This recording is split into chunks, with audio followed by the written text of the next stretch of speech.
Okay, everyone, welcome, welcome, welcome. Thanks so much for joining today. This is a Lamplight Learning, which you might have noticed is a little bit different than something we've been calling Lamplight Lunches because we wanted to try out a different time. So we couldn't really call this lunch, so we used another L word, learning, and we're going to be learning today. And we've been doing these discussions monthly with topics that intersect with our work at the Night Ministry. So we're really excited to be talking about restorative justice today.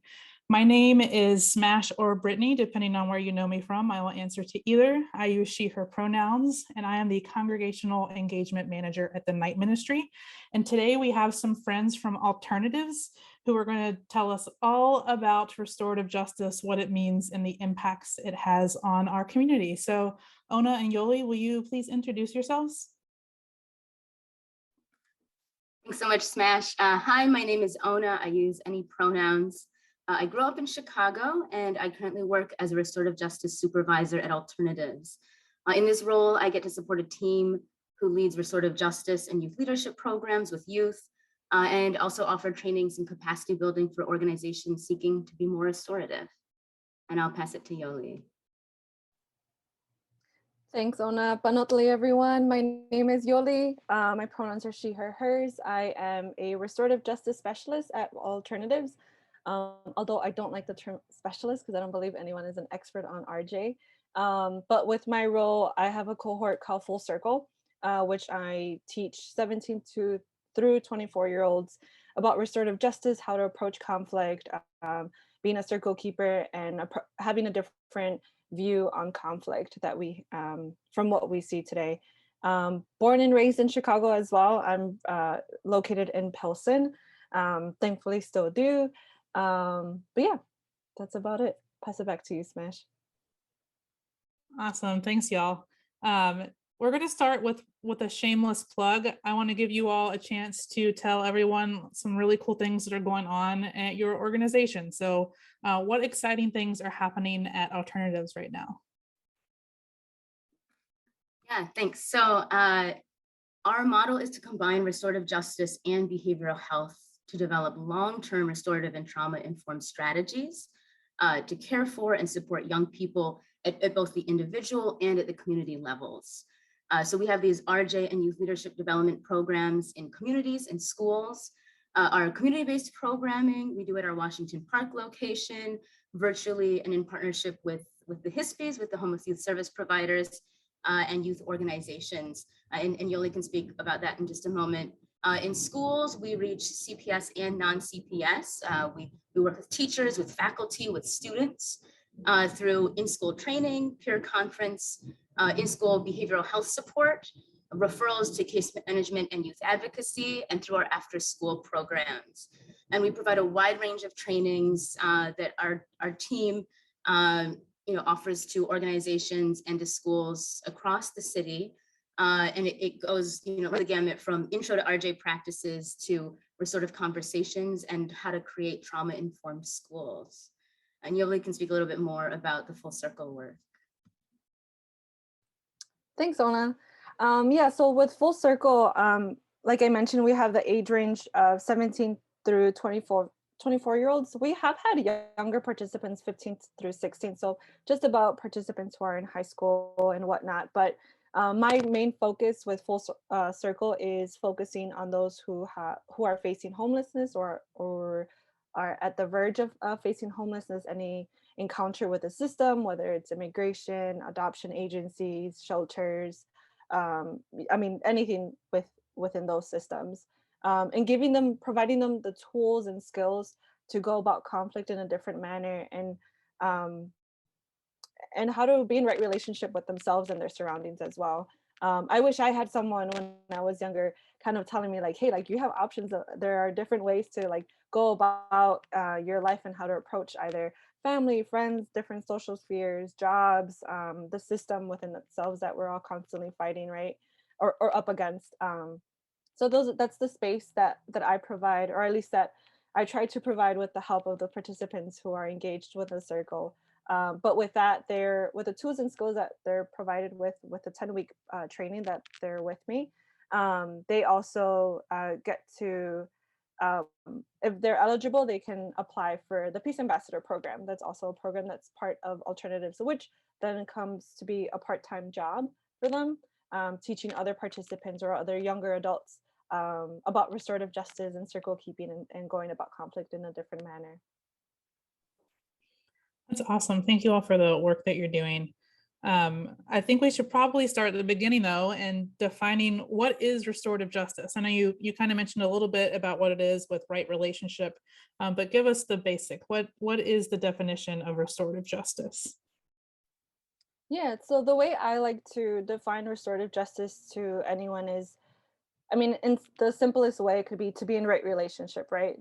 Being in right relationship with yourself, whether that's self-healing, or being in right relationship with your surroundings, whether that's the resources around us, right? The elements, the water, the land, with your social spheres, whether it's being in right relationship with maybe a parent that you have conflict with growing up, or a friend that doesn't acknowledge you or isn't a friend, or it could be in that terms, but so there's like two snippets that I add. So that's the first snippet that I add to restorative justice, to be in right relationship. And then there's the other snippet of they're approaching conflict, where everyone is involved, not just you and those who caused the harm, but a community that backs you up as well, and going about repairing the harm rather than, all right, you did something wrong. This is a punishment. We're going to alienate you from society with a punishment. I don't know if Ona, if you want to add anything else to that. That's great, Yoli. I think a good way to frame it is Fania Davis compares punitive justice and restorative justice through a series of questions. And so punitive justice asks, what rule was broken? Who is responsible? And how should they be punished? Whereas restorative justice asks, who was harmed?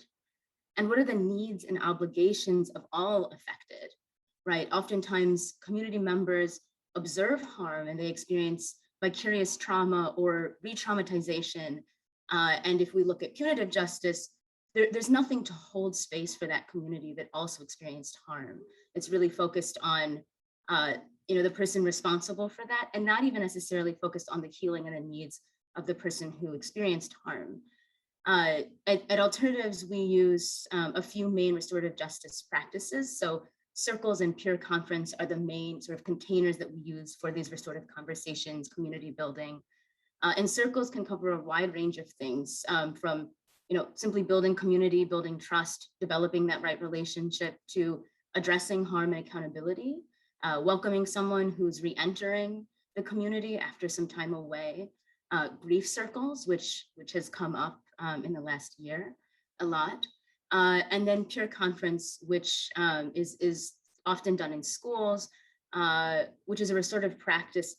If you've heard of peer jury, it's similar to that, where youth are working together to create plans for accountability and repairing harm. And then restorative conversations and mediation happen as needed on sort of an individual basis as well. Thank you. That's I honestly get like all the feels and all the chills when I think about like our communities and right relationship and repair instead of punishment. It makes me really excited, and I'm really excited to hear about the ways that you're doing that in our communities right now. So with that, how have you seen restorative justice transform communities? How have you seen it operate and work in the communities that you're working in? So I could talk about this a little bit with the participants that I've taught like restorative justice and kind of gone that route with them. A lot of them have realized that they have a lot to work with. Like they have either trauma that has been passed on, right?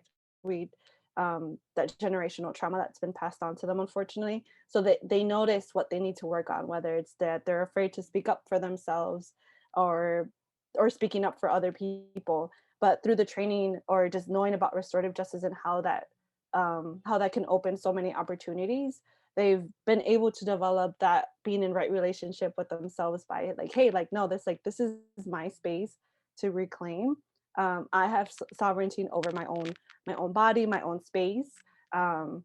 which then kind of goes about like, all right, well, what community needs, what is it that your community needs, right? And how to go about that and standing up for your community needs and also for yourself. So that definitely with my program, I see specifically because I'm able to make those one-on-one relationships and get to know the participants a lot in like the individual level. Um, a lot of self-growth is definitely something that I've been able to do. And I think it's the privilege of also being able to work with them for 10 weeks and not just like one training about like, all right, this is what restorative justice is, go about your day, but it's actually developing those skills that are embedded with circle keeping and restorative justice.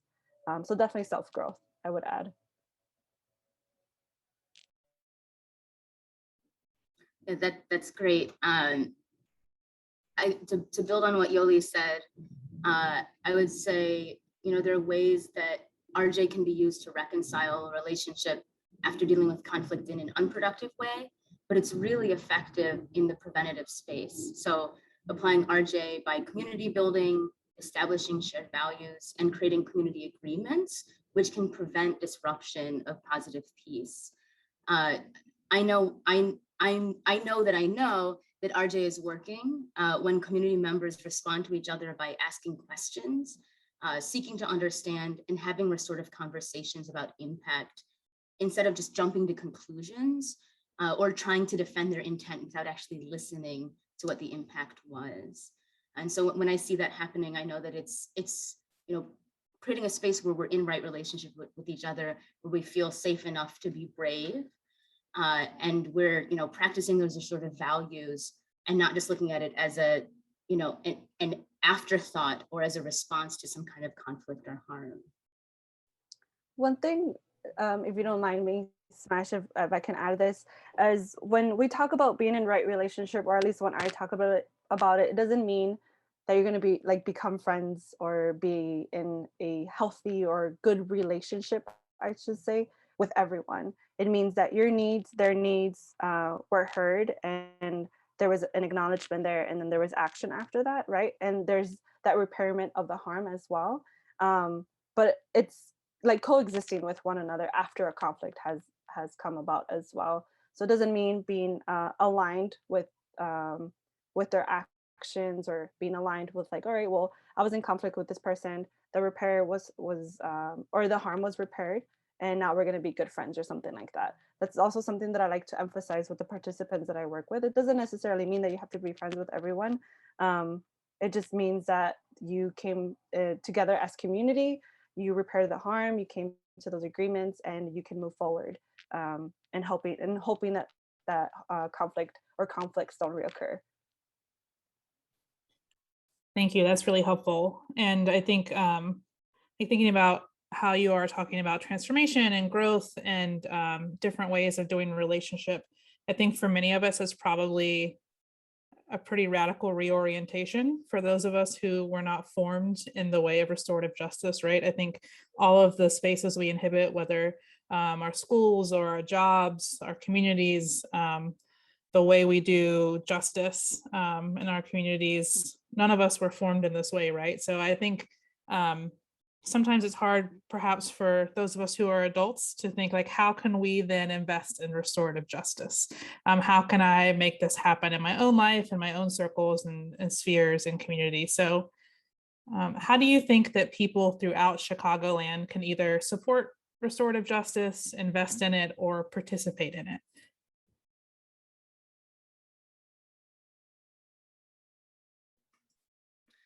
Yeah, I think one really tangible way that people can get involved is through the Defund CPD campaign.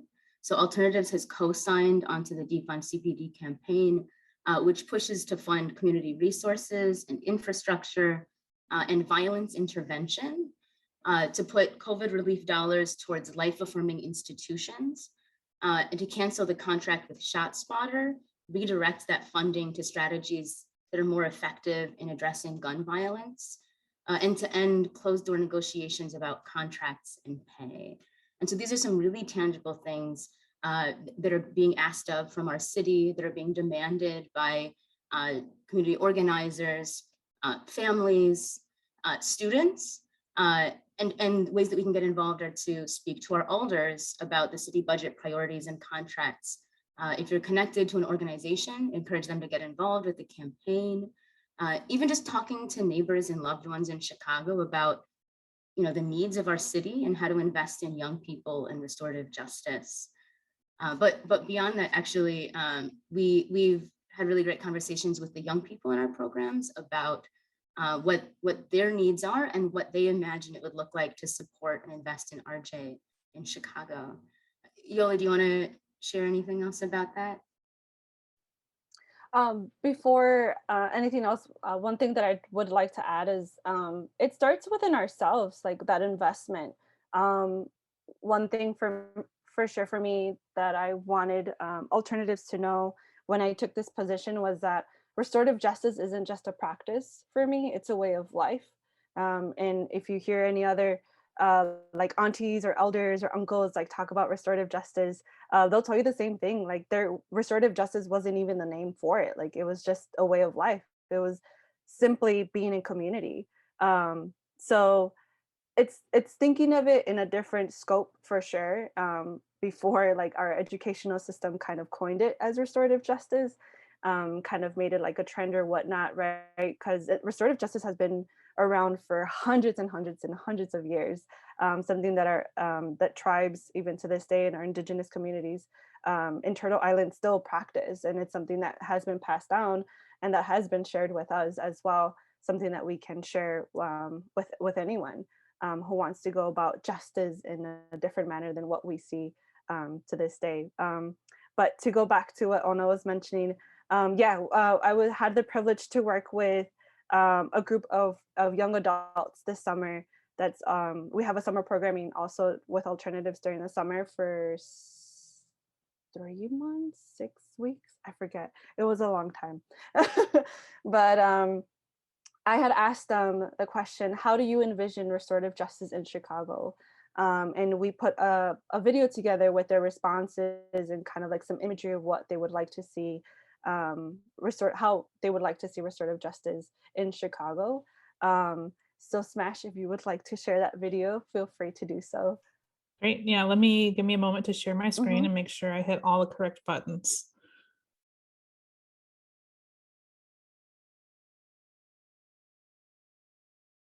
All right.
All right, that was beautiful. I love seeing what the young folks had to say. And I want to just thank you also for pointing out and mentioning investment, right? With the defund CPD campaign. I think so often, I think a lot of times, particularly when white folks hear that, there's this like, oh my gosh, you just want to get rid of everything that keeps us safe. But it's about where we invest our resources, right? About where we put our trust, where we put our resources, what we're investing in as a community. And I just, from this short presentation today, I'm hoping folks can see that investing in things like restorative justice and community building and repair and connection are not harmful, they're helpful, and it's what will transform our community. So thank you for mentioning that. I'm going to ask one more question, and then I'm going to open it up to some other folks to ask questions as well. I know that we as organizations work together already and do some collaborating, but for folks that maybe want to start some sort of restorative justice practice in their own community, whether it's their organization or their school or even their own home, what would be kind of like the basic first step you would tell people to something they need to learn or try? Like, where do you start with folks? Yeah, I have so many ideas that came up. But like I mentioned earlier, right, like envisioning or seeing restorative justice not as a practice, but a way of life. And that can take on many different paths for you. It doesn't necessarily have to be the same as someone else. And it's not linear at all. Yeah, restorative justice is not linear whatsoever. I do recommend a book called Talking Stick. I forget who the author is. I know I have it on hand somewhere, but it's called Talking Stick, and it talks about a lot of like community building, restorative justice, and indigenous practices pretty much that have been passed down that go about how to go about justice in a different manner, a manner that has existed for hundreds of years at that. There's that. Also, awesome. Thanks, Ona. I see that you put that in the chat. It's The Talking Stick by Stephen Bayer. Great author. Super, super nice also. Got the chance to meet them once. And then there's other authors there that collaborated with that book also. And also just like investing in our youth, honestly, like giving them those opportunities or showing them those opportunities that are available to them. Such as like whether it's a program with alternatives or another program or another agency organization that's working with young adults about restorative justice or circle keeping and whatnot. Or maybe this is not as easy accessible for some folks, but talking to like our elders and our aunties about restorative justice, whether that's somewhere here in Chicago or having to travel a little bit to find that. But just knowing that, taking on that path of getting, or I guess researching restorative justice, it's not easy work. It's not meant to be easy work. It's definitely going to be challenging. And the way I like to see it is that if it's challenging you in whatever form, it's working. So just know that for sure. I'll pass it over to you, Ona. Thanks, Yoli. I think those are all really great places to start. I would also say having conversations with people in your community, with people who you know are practicing restorative justice, experiencing that that kind of engagement where we're engaging to ask deeper questions, get to know people, build community, and learning about what restorative justice means to all of us. And I think about not only decolonizing, but re-indigenizing and finding the ways that our own ancestral or communal practices have shown up, whether that's in our families, in our communities, in affinity spaces or organizations that we're a part of, and seeing how we're already practicing restorative practices. How those, how sitting in circle, whether you're talking about, a talking circle and passing a talking piece, or Stonehenge, right? That circles have held this essential key role in ceremony and in being in community, being in relationship for all of us and all of our indigeneity. I would also recommend, if we're thinking of books and things we want to look at, Project Nia, which is one of Miriam Kaba's projects, has a website with resources with free training. They have some really incredible offerings, and I can put the link to that in the chat. And then also the little books. So I love this as a starting point. If there's something that you're interested in or passionate about, whether it's race and restorative justice or racial healing, or talking about doing this work in community conferencing. If you're interested in gender-based violence, if you're interested in looking at what restorative justice looks like in school settings, there are little books for any topic, and they're thin, they're small, they're a good quick read to really dive deeper into some of those topics and to find out ways where you might be able to apply, or where you are applying restorative justice in these particular areas. And so I think that's a really great place to also get started.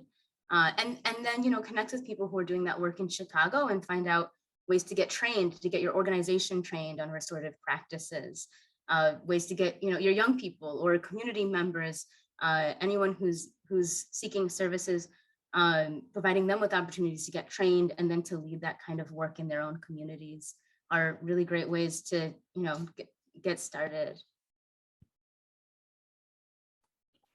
Great, thank you. Bringing up the little books brought me back to, I was at seminary at Eastern Mennonite, and I got to take some classes at the Center for Justice and Peace Building. And I know that, I don't know if they produce those or they're very into those there. So I was like, bringing me back. Enough about me. Who has questions for our friends from Alternatives? I have a question. Have you heard of any employers bringing restorative justice into the workplace to either deal with conflict or improve the culture?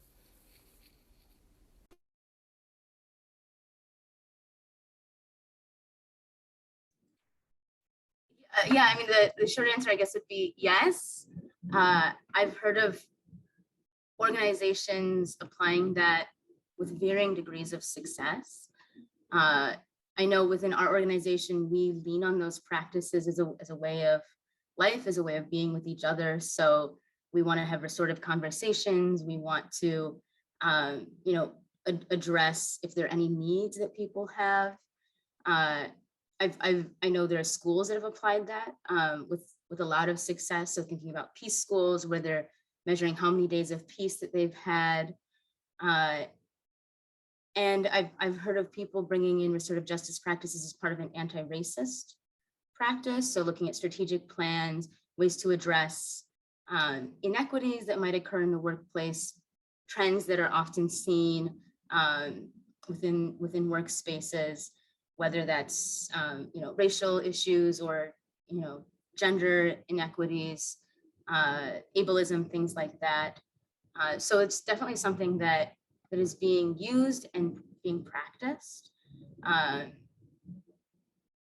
I guess I'd want to know, what you're hoping to get at with that question. I guess I'm not really aiming for something, but just more curious about whether, especially in either the corporate world or sort of different, work settings, if you see any trends of or have heard of it coming up or being applied. So I was just curious.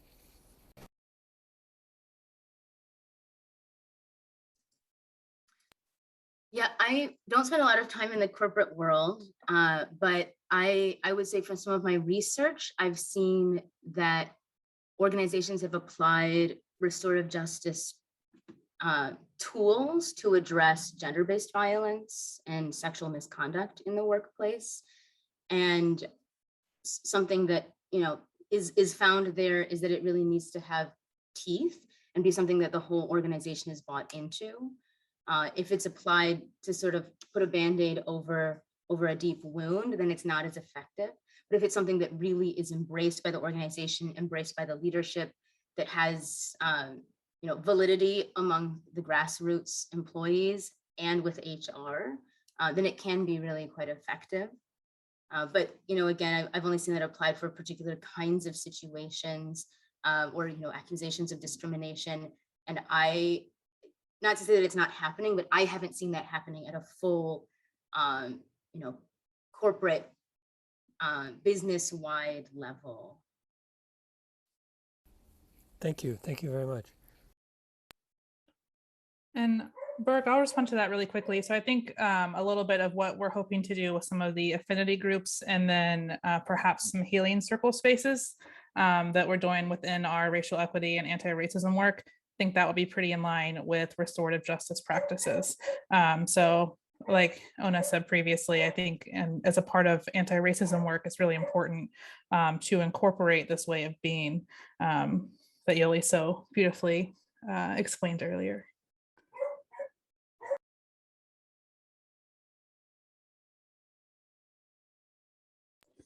Any other questions? I'm going to try to mute real fast because my dog is barking.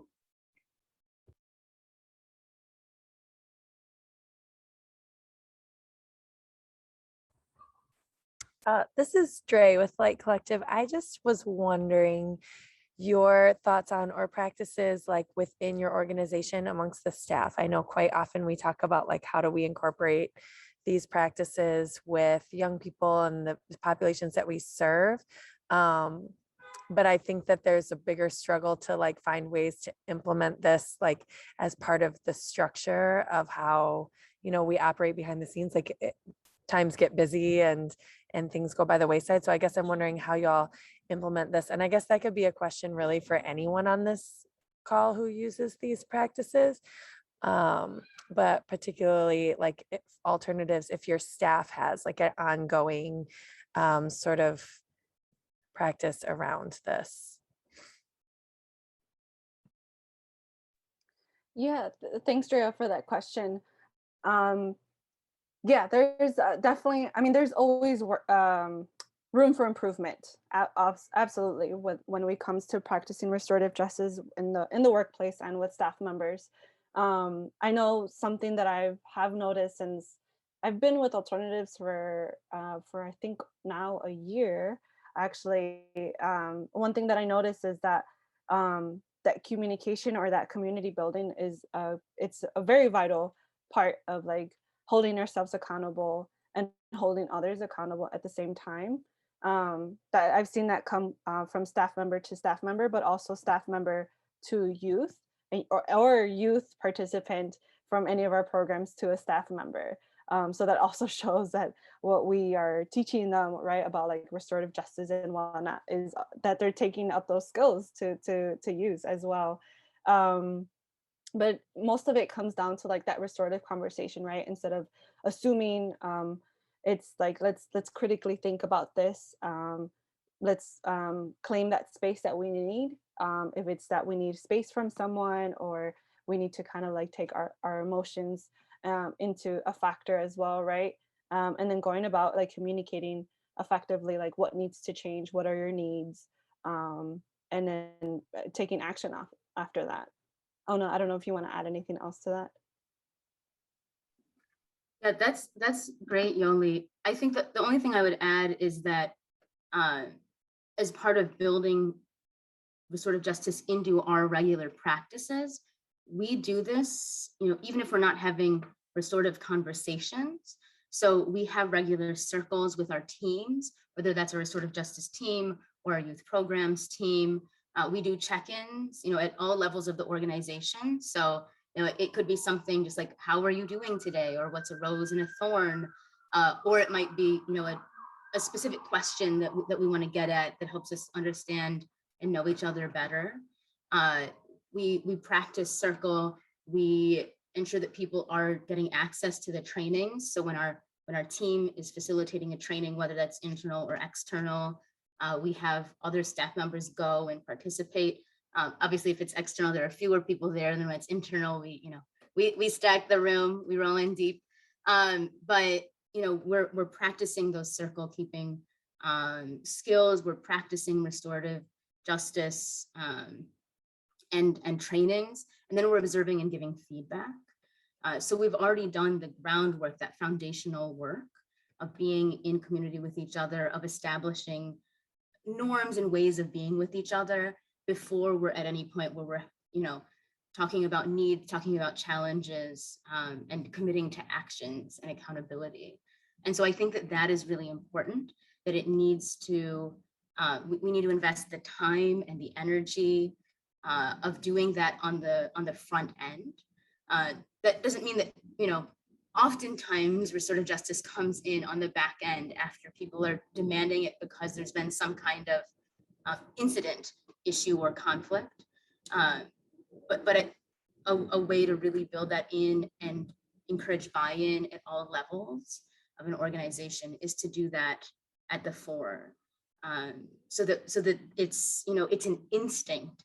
It's what Kay Pranas calls the restorative impulse, and if we can do that with each other, on a regular Tuesday when what's going on is there's construction outside, a little bit of Zoom fatigue, but otherwise we're happy with each other. Then if there's something that comes up where we're really frustrated or we're not seeing eye to eye, we've already practiced that. We've already practiced what it means to be in relationship with each other in that particular way.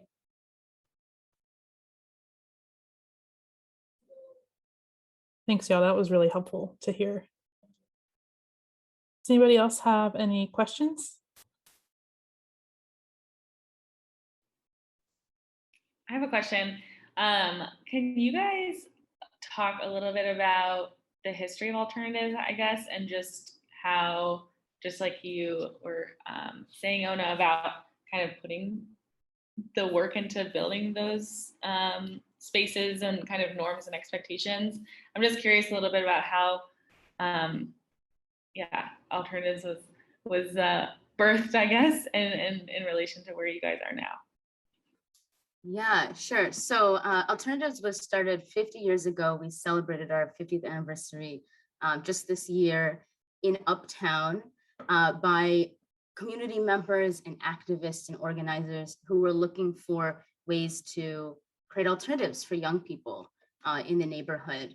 There's a video. If we could show the video, Smash, then that would give a great, awesome. That will give a better intro than I can give. But the organization, as you're pulling that up, I'll just share, the organization didn't start as a restorative justice organization. It really started to address the needs in the community. And as that work was being done, as youth were bringing issues that they were facing to alternatives, then the approaches and the responses really responded to those needs.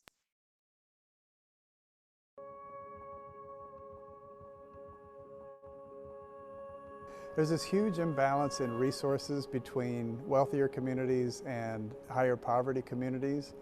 And what we were able to do during that time was to generate what I think were some really innovative and creative approaches to serving and engaging young people in communities in out-of-school spaces. And so I can name some of those, Girl World, for example, or Science Seekers, or Model UN.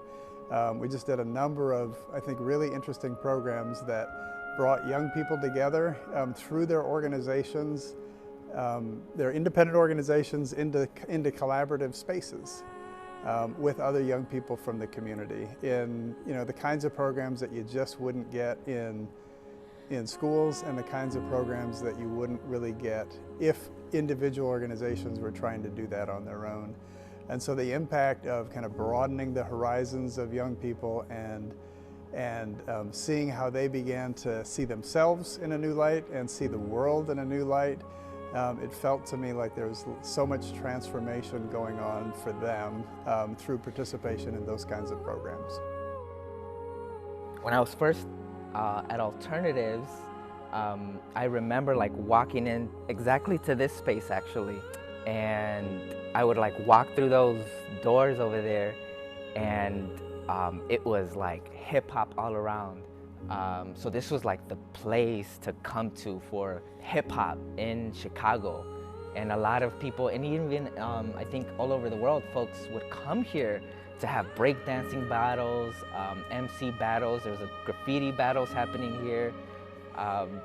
So definitely for my generation, when folks think about alternatives, they think about Connect Force, and they think about this exact space actually that was like the mecca for them in terms of their hip hop journey. Those young stars of tomorrow get to be mentored by professional dancers who loan their time to get these kids to break dance like the pros.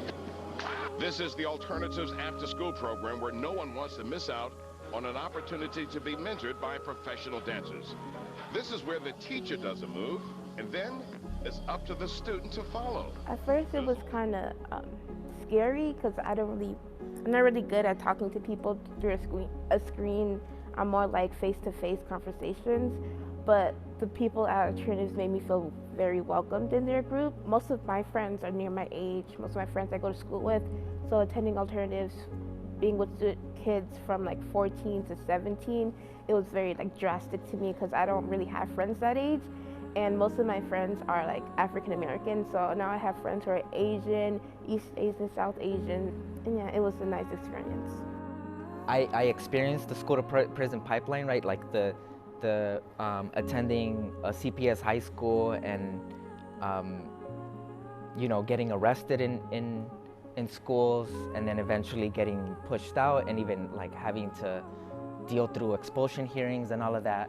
And for me, like something that looks so simple is like a basic conversation of like, how are you doing, what do you actually need, could have put me on a completely different path. So my hope for young people who come through Alternatives is that they can create a world that they want to see, to have the type of impact, the positive impact that they want to have in the world.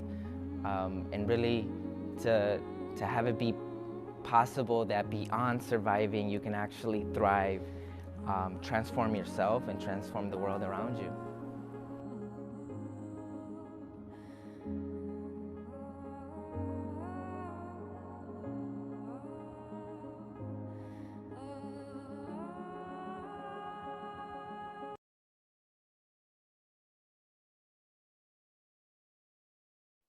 All right, thank you. That was great and helpful and cool to see kind of the spaces that stuff happens in as well.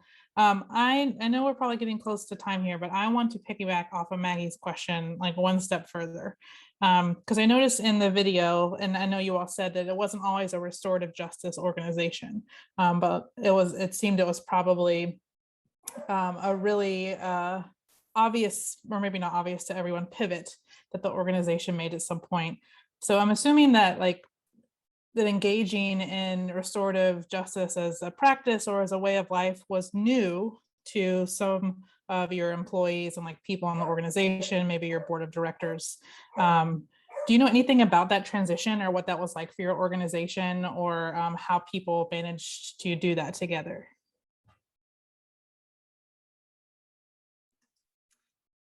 So I came on board as someone who came from the restorative justice space after that shift had been made. And the same is true for Yoli.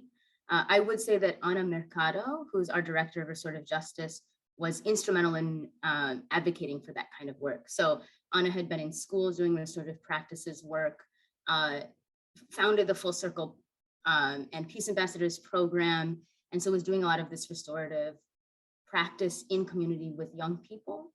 And then through conversations with the leadership team and the executive director, really made this shift to making that central to the work and part of our practices across the board.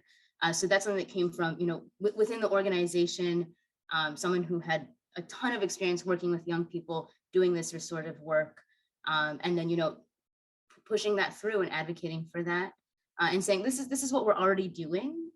Let's go all in and really commit as an organization. And so there was a restructuring of the departments within the organization, and And so now we have restorative justice, behavioral health, and research and advocacy are our 3 branches. But before we had youth programs. And so that has been, replaced with the restorative justice program, because we're really being intentional about, using restorative practices in all of that work and naming that, right? Not just doing circle work, but saying, this is where circle work came from. This is the Lakota tradition that this circle practice came from. This is why we do this work. This is why it's important to speak in a circle. This is how it breaks down hierarchies. This is how it leads to, safe and affirming spaces for young people. And that is what led to that shift. I'm sure Ana could speak more to, what that actually looks like on the ground.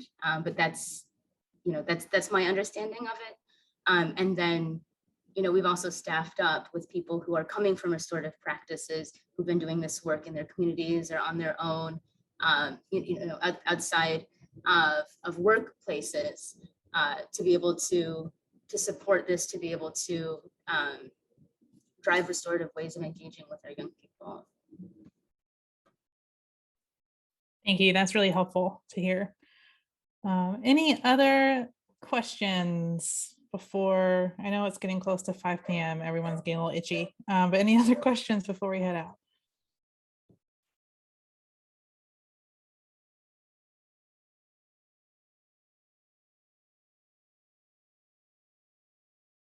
Ona and Yoli, thank you so much for sharing this time with us, for sharing stories. And I know no one's an expert, but your expertise. I really appreciate the space. I appreciate everyone's questions. And I'm really glad that we will continue to be in relationships. So thank you so much for being here. Everyone. If any questions do come up, I can put my email in the chat as well. Thank you all so much for sharing space with us today. And I'll put my email in the chat too. Thanks, y'all. Have a great evening, and we'll catch you next time.